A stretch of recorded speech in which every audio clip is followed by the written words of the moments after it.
பிரச்சனையை மடைமாற்றுறதுக்காக இப்ப இந்த பிரச்சனை பூதாகரமாக்கப்பட்டிருக்குன்னு 2 பேர் குற்றச்சாட்டு. அதிமுக திரு ஜவஹர் அலி பேசும்போது நிறைய குற்றச்சாட்டுகளை சொன்னார். இன்னைக்கு காலையில தமிழ்நாடு முழுக்க தமிழ்நாட்டில் இருக்கிற அனைத்து கட்சிகளும் சேர்ந்து ஒரு அனைத்து கட்சி கூட்டம் நடத்தி ஒரே குரலாக தீர்மானத்தை ஏற்படுத்தியிருக்கிறது. அப்ப இது ஒரு பெரிய முக்கியமான தருணம். இது நம்மளுடைய தமிழ்நாட்டில் ஒரு குரல் ஒரே குரலாக விளக்குகிறது ஒரு முக்கியமான தருணம்.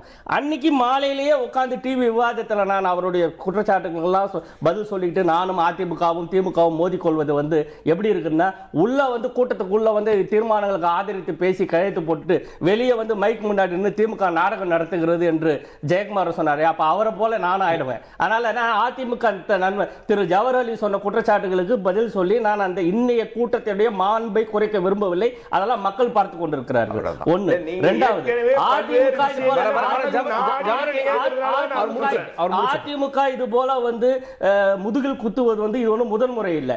கச்சத்தீவு பிரச்சனையிலையும் அனைத்து கட்சி கூட்டம், தமிழ்நாட்டின் முதல் அனைத்து கட்சி கூட்டம் கலைஞர் அவர்கள் கூட்டிய போது திரு அரங்கநாயகம் உள்ள எல்லாத்தையும் ஆதரித்து பேசிட்டு கழுத்து போடாம வெளியே போனவர். இப்ப அவர் திருப்பரங்குன்ற சொன்னாரு. திருப்பரங்குன்றத்தில் மாவட்ட ஆட்சித்தலைவர் சமாதான கூட்டம் நடத்துறாங்க. அங்க இருக்கக்கூடிய எல்லா கட்சி கூட்டங்களும் எல்லாரும் கலந்து கொள்கிறாங்க. எல்லாரும் கலந்து கொண்டு அந்த எல்லாவற்றையும் ஒட்டுக்கொண்டு கையெழுத்து போடாமல் போன ஒரே கட்சி அரசியல் கட்சி பாஜகவும் அதிமுகவும் தான். அதனால அவர்களை எக்ஸ்ப்ளாய்ட் பண்ணனா எப்போ வேணாலும் அம்பலப்படுத்தலாம். இன்னைக்கு அது வேண்டாம். நான் அதை பற்றி விரிவாக போக விரும்பலை. ஆனால் திரு நாகராஜ் சொன்ன குற்றச்சாட்டுகளுக்கு மிக முக்கியமான பதில் சொல்லணும்.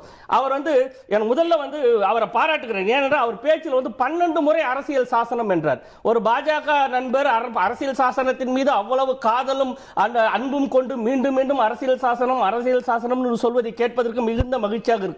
அரசியல் சாசனப்படியே நீங்கள் நடக்க வேண்டும் என்பதுதான் எங்களுடைய எதிர்பார்ப்பும் கூட. அதுல அவர் முக்கியமா சொன்னார் ஆர்டிகல் 82.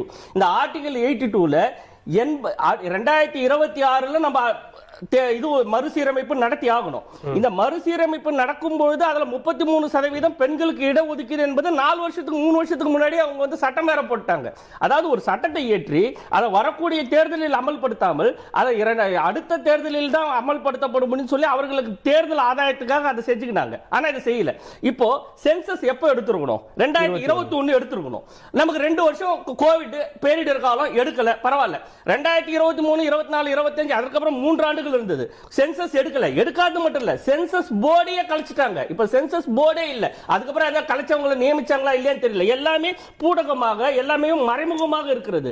இந்த எந்த நேரத்தில் இந்த டீலிமிட்டேஷன் கமிஷன் வருமோன்னு தெரியாது. அப்படி நீங்களே சொல்லுங்க, இத்தனை சிக்கல்கள் இருக்கப்போ இது நாளைக்கே வந்து ஏன் இவ்வளவு பயப்படுறீங்க? இல்லைங்க, நாளைக்கு எல்லா சட்டங்களும் அரசியல் சாசன சென்சஸ் எடுக்காம மகளிர் இடஒதுக்கீடு கொடுக்க முடியாது, டீலிமிட்டேஷன் பண்ண முடியாது. கமிஷனை கொடுத்து அதற்கான வரம்புகளை வரைமுறைகளை டீலிமிட்டேஷன் கமிஷனுக்கான வரைமுறைகளை அவர்கள் நியமிக்கும் போது they should be informed. நாம ஒற்றுமையாக இருக்கணும். இதுதான் மக்களுடைய எதிர்பார்ப்பு, இதுதான் தமிழ்நாட்டு தென் மாநிலங்களின் எதிர்பார்ப்பு என்று உங்களுக்கு தெரிஞ்சிருக்கணும். இதில் நம்ம ஏன் முன்கூட்டியே எடுத்தோம் இல்ல, இப்போ நாம எடுக்கலைன்னா நம்ம பல சட்டங்களை அவர்கள் நாடாளுமன்றத்தில் பெரும்பான்மை இல்லாமலேயே அவர்கள் நிறைவேற்றிக் கொண்டிருக்கிறார்கள். அதையும் நம்ம பார்த்து கொண்டிருக்கிறோம். அதாவது அவர்களுக்கு எல்லாத்துக்கும் நாடாளுமன்றம் நடக்கலைனாலே நல்லது, நாங்க மணி பில்ல போட்டு எல்லா சட்டத்தையும் பாஸ் பண்ணிக்கிற நிலைமையில தான் இருக்கிறது.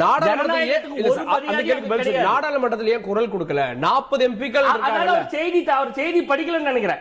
இந்த முடிந்த நாடாளுமன்றத்தோட இந்த தொடர்ல கிட்டத்தட்ட எல்லா எம்பிங்களுமே டீலிமிட்டேஷன் பத்தி பேசியிருக்காங்க, என்இபி பத்தி பேசியிருக்காங்க, நமக்கு பேரிடர் நிதி கொடுக்காத பத்தி பேசியிருக்காங்க, நமக்கு கல்வி நிதி வேணும்னு பேசியிருக்காங்க. அவர் படிக்காததுக்கு நாம ஒண்ணும் பண்ண முடியாது. இப்ப அனைத்து கட்சி கூட்ட தீர்மானம் இருக்குது. அடுத்த நாடாளுமன்ற தேர்தலில் அதை விவாதத்துக்கு கொண்டு வரணும். நாம சொன்ன விவாதத்துக்கு வரவோ வரலையோ நம்ம தொடர்ந்து குரல் கொடுத்து கொண்டுதான் இருக்கிறோம்.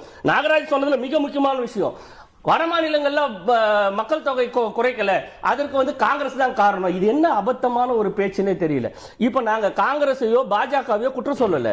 பாஜக தான் வட மாநிலங்களில் அதிகமான மக்கள் தொகை உயர்வதற்கான காரணம்னு எங்கேயாவது சொல்லியிருக்குமா? அப்படி நாங்க சொல்லல. ஒட்டுமொத்தமாக வட மாநிலங்கள் தொடர்ந்து 50 ஆண்டு காலம் 2 எக்ஸ்டென்ஷன் 25 ஆண்டு காலம் கொடுத்தும் கூட வட மாநிலங்களில் மக்கள் தொகை கட்டுப்பாட்டுக்குள்ள வரல. மக்கள் தொகை கட்டுப்பாட்டுக்கும் குடும்ப கட்டுப்பாடுக்கும் எந்த விதமான நேரடி தொடர்பும் இல்லை. குடும்ப கட்டுப்பாடு அதெல்லாம் இந்த சினிமாவில் வர காமெடி சீன்ல இருந்து பார்த்துட்டு அவர் நாகராஜ் அவர்கள் திரு நாகராஜ் கருத்துக்களை சொல்றான்னு நினைக்கிறேன். மக்கள் தொகையை குறைக்கணும்னா எல்லா ஆண்களையும் எடுத்துட்டு போய் பிடிச்சி குடும்ப கட்டுப்பாடு பண்ணிட்டா மக்கள் தொகை குறைக்கணும் இல்ல. மக்கள் தொகை கட்டுப்பாட்டை எப்படி தமிழ்நாடு குறைத்தது அந்த பாருங்க. முதலில் பெண்களுக்கு எம்பவர் பண்ணுங்க. பெண்களை படிக்க வைங்க. கலைஞர் அவர்கள் முதல் திருமண உதவி திட்டம் கொண்டு வராரு. முத்துலட்சுமி ரெட்டி திருமண உதவி தொகை திட்டத்தை கொண்டு வராரு. அதுக்கு ஒரு நிபந்தனை வைக்க 8வது வரைக்கும் படிக்கணும்னு ஒரு நிபந்தனை வைக்கிறார். அப்ப 5000 ரூபாய். இந்த 5000 ரூபாய் பெறுவதற்காகவாவது நம்ம பிள்ளைங்களை 8வது வரைக்கும் படிக்க வைக்கணும்னு பண்ணாங்க. அடுத்தது பார் உயர்த்தப்படுகிறது, 10வது படிக்கணும்னு சொல்றாங்க. இப்பொழுது இன்றைய திராவிட மாடல் ஆட்சியில பெண்கள் கல்லூரிக்கு வந்தா மாதம் 1000 ரூபாய் கொடுக்கிறோம். புதுமை பெண் திட்டம் கொடுக்கிறோம். பெண்களை எம்பவர் பண்றோம். பெண்களுக்கு கல்வி அறிவு கொடுக்கிறோம். சோசியலி எல்லாருக்கும் அவர்களுக்கு பள்ளியில வந்து காலை உணவு, மதிய உணவுல எல்லா வேலையும் முட்டை. இத மாதிரி படிப்புக்கு நீங்க படிக்க வந்துட்டீங்கன்னா உங்களை எல்லாவற்றையும் அரசு பார்த்துக் கொள்ளும் என்று இந்த தமிழ்நாட்டின் 2 அரசுகளும் தொடர்ந்து கல்விக்கு முக்கியத்துவம் கொடுத்த காரணத்தால் தான் இன்னைக்கு மக்கள் தொகை கட்டுப்பாடுல இருக்குது. இன்னைக்கு நம்முடைய குடும்பங்கள் நியூக்ளியர் ஃபேமிலி எல்லாம் ஹெல்த்தியா இருக்குது.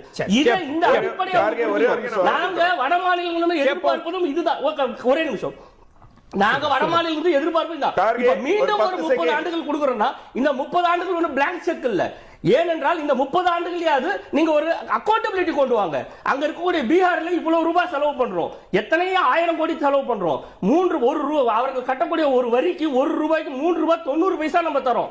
இவ்வளவு பணம் பீகார்லயும் உத்தரப்பிரதேசம் போகும்போது அதெல்லாம் கல்விக்கும் மகளிரோட உரிமைக்கும் அவர்களுடைய கல்விக்காகவும் மகளிரோடைய மேம்பாட்டுக்காகவும் நீங்க செலவு பண்ணீங்கன்னா தன்னால குடும்பங்கள் ஆரோக்கியமான குடும்பங்கள் ஆகும். இதைத்தான் தமிழ்நாடு எதிர்பார்க்கிறது. பாஜக குற்றம் சொல்லவில்லை. மத்திய அரசின் மீது ஒட்டுமொத்தமாக ஒன்றிய அரசு செயல்படும் முறைகள் மீது எங்களுக்கு அச்சம் இருக்கிறது.